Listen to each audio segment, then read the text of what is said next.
ओम श्री परमात्मने नमः। यथार्थ गीता अध्याय 8 श्लोक 5 और 6। अंतकाले च मावेव स्मरन् मुक्त्वा कलेवरं य प्रयाति स मद्भावं याति नास्त्रस्य संशय।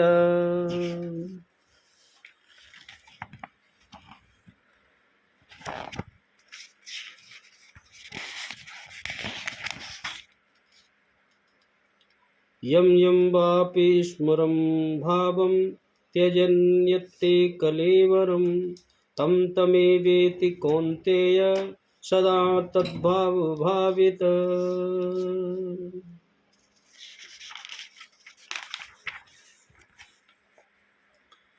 भगवान कह रहे अर्जुन, जो पुरुष अंत काल में भी मुझको ही स्मरण करता हुआ शरीर को त्याग कर जाता है, वह मेरे साक्षात स्वरूप को प्राप्त होता है, इसमें कुछ भी संशय नहीं है। और हे कुंती पुत्र अर्जुन, यह मनुष्य अंतकाल में जिस जिस भी भाव को स्मरण करता हुआ शरीर का त्याग करता है, ध्यान से सुनना, उसको ही प्राप्त होता है, क्योंकि वह सदा उसी भाव से भावित रहा है। देखो, अंतकाल भगवान कह रहे हैं, योगेश्वर श्री कृष्ण कहते हैं कि जो पुरुष अंतकाल में अर्थात मन के निरोध और विलय काल में मेरा ही स्मरण करते हुए शरीर के संबंध को छोड़ अलग हो जाता है, वह मद्भावत साक्षात मेरे स्वरूप को प्राप्त होता है, इसमें कोई संशय नहीं है। भगवान बोले, शरीर का निधन शुद्ध अंतकाल नहीं है, शरीर का निधन हो जाना अंतकाल नहीं है। मरने के बाद भी शरीरों का क्रम पीछे लगा रहता है। संचित संस्कारों की सतह के मिट जाने के साथ ही मन का निरोध हो जाता है, और वह मन भी जब विलीन हो जाता है तो वही पर अंतकाल है, जिसके बाद शरीर धारण नहीं करना पड़ता, चित्त में कोई संस्कार न बचे। यह क्रियात्मक है, केवल कहने से बाताक्रम से समझ में नहीं आता, यह करने से ही समझ में आता है। जब तक वस्त्रों की तरह शरीर का परिवर्तन हो रहा है, तब तक शरीरों का अंत कहाँ हुआ। मन के निरोध और निरुद्ध मन के, ध्यान से सुनना, निरुद्ध मन के भी विलय काल में जीते जी शरीर के संबंधों का विच्छेद हो जाता है। यदि मरने के बाद ही यह स्थिति मिलती तो श्री कृष्ण भी पूर्ण न होते। उन्होंने कहा कि अनेक जन्मों के अभ्यास से प्राप्ति वाला ज्ञानी साक्षात मेरा स्वरूप है, मैं वह हूँ और वह मुझ में है, लेश मात्र भी उसमें और मुझ में कोई अंतर नहीं है।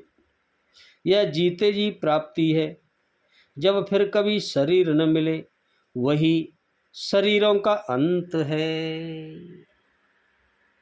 और कौन्तेय, मृत्यु के समय मनुष्य जब मृत्यु होती है, शरीर छोड़ता है, छोड़ते समय मनुष्य जिस जिस भी भाव को स्मरण करता हुआ शरीर को त्यागता है, उसको ही प्राप्त होता है। जैसा सोच के जाएगा शरीर छोड़ के अंतकाल में, वैसा ही वो प्राप्त हो जाएगा। तब तो बड़ा सस्ता सौदा है। आजीवन मौज करें और मरने लगे तो भगवान का स्मरण कर लेंगे, किंतु श्री कृष्ण कैसे, ऐसा होता नहीं है। सदा तद्भाव भावित, ऐसा होता नहीं है। उसी भाव का चिंतन कर पाता है मनुष्य जैसा जीवन भर उसने कर्म किया है। वही विचार बरबस आ जाता है, वही विचार लौट के आ जाता है जिसका जीवन भर उसने अभ्यास किया गया है, अन्यथा नहीं हो पाता और कुछ नहीं हो पाता। एकदम से भगवान का नाम आ नहीं सकता, अगर आ गया तो बहुत प्रभु की कृपा से ही ऐसा संभव है। भगवान या अंत काले इस पद के साथ च का प्रयोग करने का क्या भाव है? च और अप के अर्थ में प्रयुक्त हुआ है, इसमें अंतकाल का विशेष महत्व प्रकट किया गया है। अतः भगवान के कहने का यह भाव है कि जो सदा सर्वदा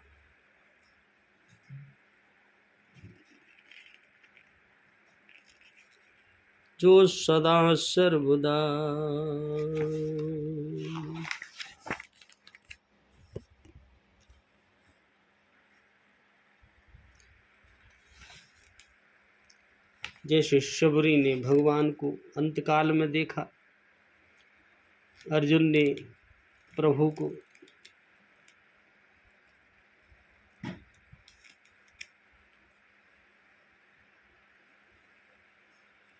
भगवान विश्वरूप दर्शन, योगक्षेमं वहावहं, जन्म जरा, जन्म व्याधि जरा और मृत्यु, जन्म हुआ, व्याधि लगी बीमारी, जरा दुर्लभ हो गया और मृत्यु हो गई। संसार वृक्ष है,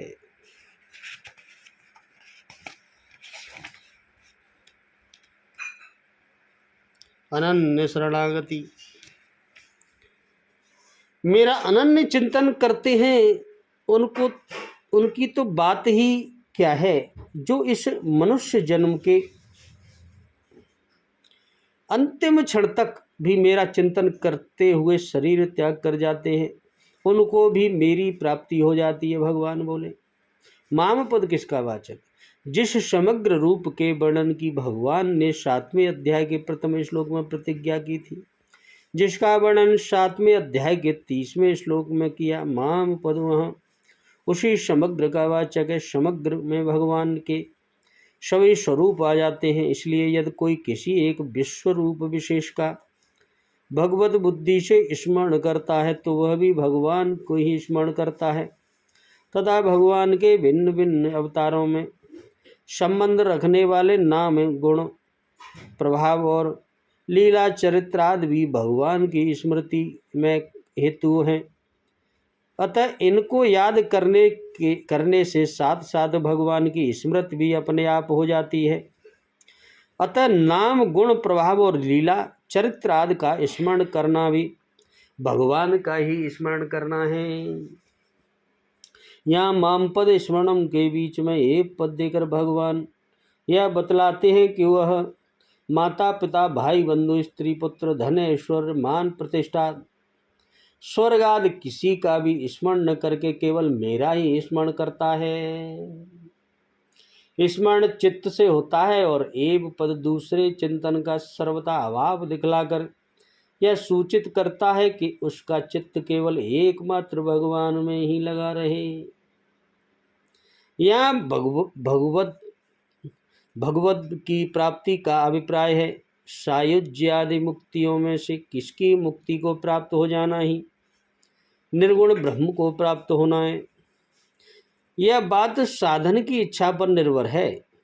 उसकी जैसी इच्छा होती है मनुष्य की, उसी के अनुसार वह भगवत भाव को प्राप्त होता है।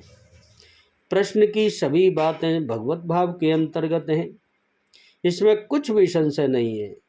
इस कथन का क्या अभिप्राय है? इस वाक्य से भाव दिखलाया गया है कि अंतकाल में भगवान का स्मरण करने वाला मनुष्य किसी भी देश और किसी भी काल में क्यों न मरे, एवं पहले के उसके आचरण चाहे जैसे भी क्यों न रहे हों, उसे भगवान की प्राप्ति निसंदेह हो जाती है। इसमें जरा भी शंका नहीं है। यहाँ यह बात कही गई कि भगवान का स्मरण करते हुए मरने वाला भगवान को ही प्राप्त है, इस पर यह जिज्ञासा होती है कि केवल भगवान के स्मरण के संबंध में ही यह विशेष नियम या सभी के संबंध में है। यह भगवान स्पष्ट किया है।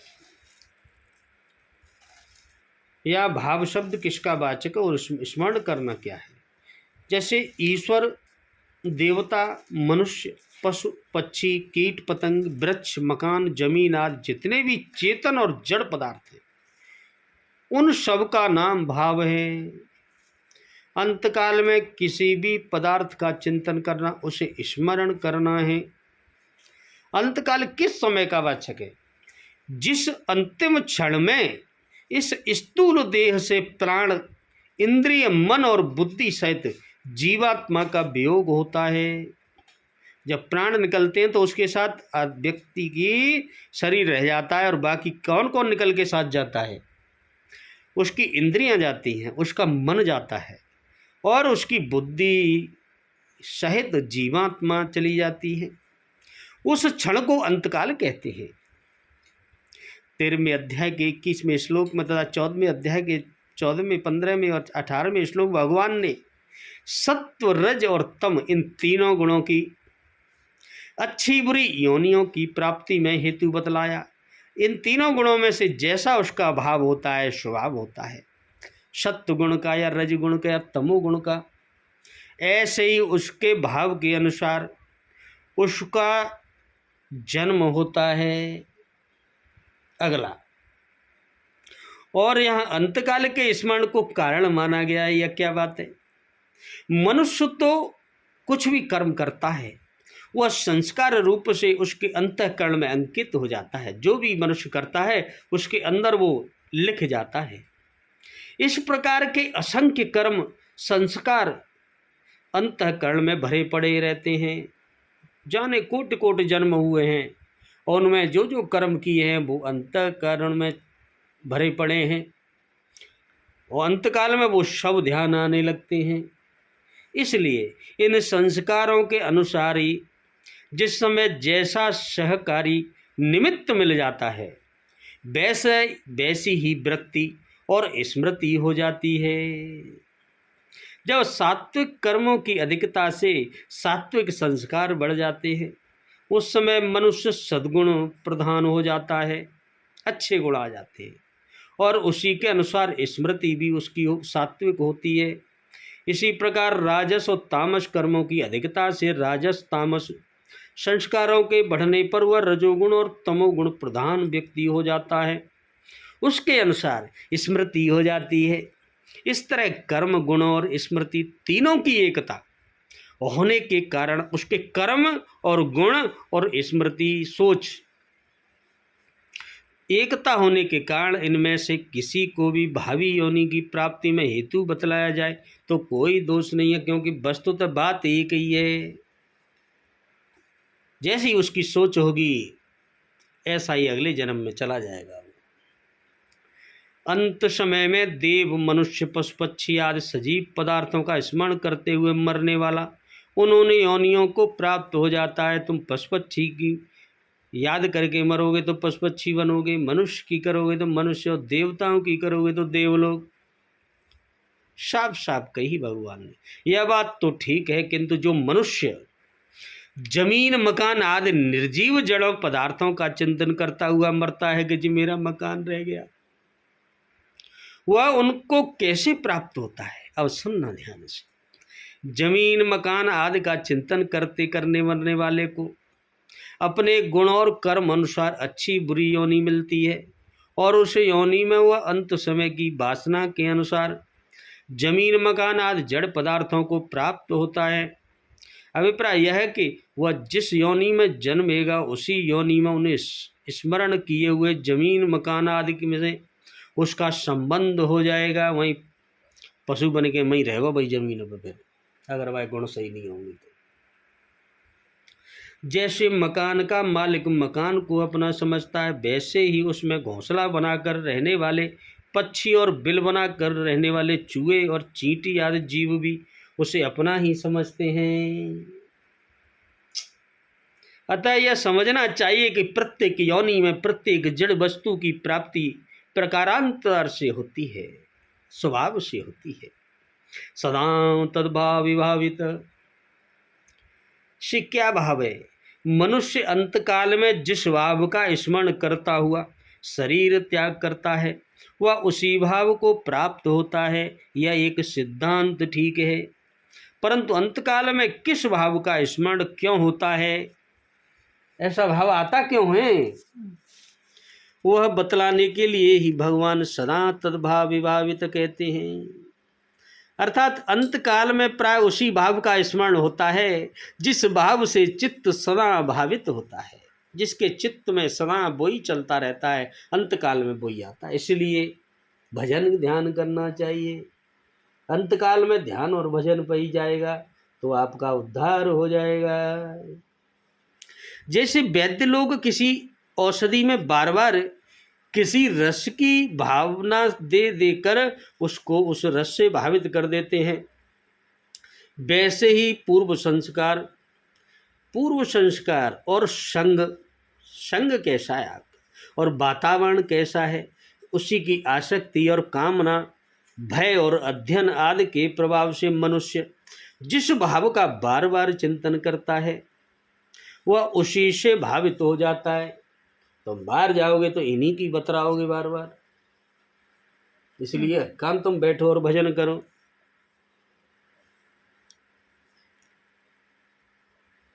सदा शब्द से भगवान ने निरंतरता का निर्देश किया है। अभिप्राय यह है कि जीवन में सदा सर्वदा बार बार दीर्घ काल तक जिस भाव का अधिक चिंतन किया जाता है, लंबे समय तक तुम एक ही बात को रट रहे हो, तो फिर उसी का दृढ़ अभ्यास हो जाता है। बोलो राधे। यह दृढ़ अभ्यास ही सदा तद्भाव से भावित होना है, और यह नियम है कि जिस भाव का दृढ़ अभ्यास होता है उसी भाव का अंतकाल में प्राय अनायास ही स्मरण हो जाता है। क्या सभी को अंतकाल में जीवन भर अधिक चिंतन किए हुए भाव का ही स्मरण होता है?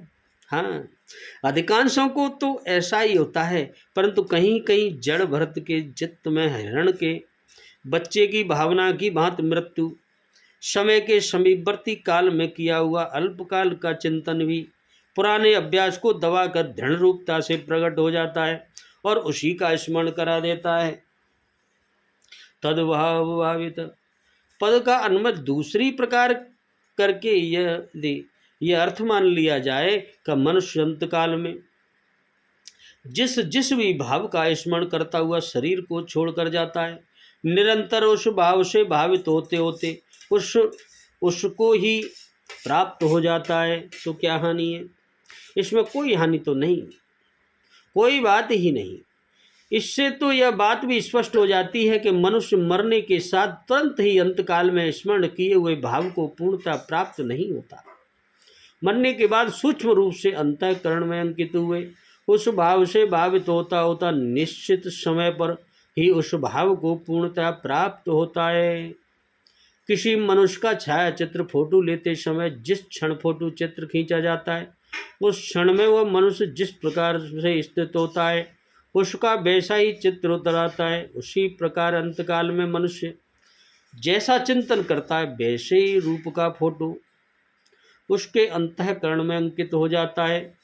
उसके बाद फोटो की भांति अन्य सहकारी पदार्थों की सहायता पाकर उस भाव से भावित होता हुआ वह समय पर स्थूल रूप को प्राप्त हो जाता है।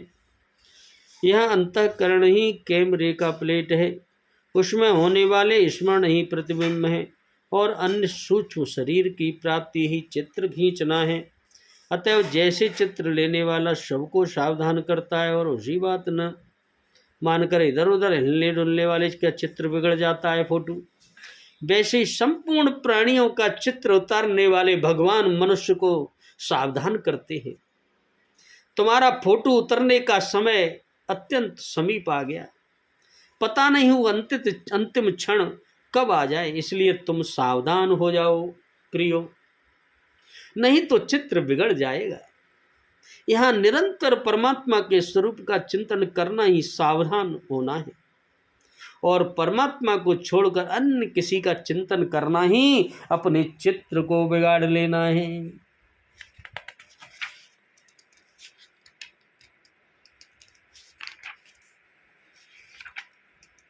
अंतकाल में जिसका स्मरण करते हुए मनुष्य मरता है उसी को प्राप्त होता है, और अंतकाल में प्राय उसी भाव का स्मरण होता है जिसका जीवन भर अधिक स्मरण किया जाता है। यह निर्णय हो जाने पर भगवत प्राप्ति चाहने वालों के लिए अंतकाल में भगवान का स्मरण रखना अत्यंत आवश्यक हो जाता है, और अंतकाल अचानक ही कब आ जाए इसकी कोई पता नहीं है, इसका कुछ पता नहीं है। अतएव भगवान निरंतर भजन करते हुए ही युद्ध करने के लिए अर्जुन को आदेश देते हैं। बोलो राधे राधे, जय जय श्री कृष्ण।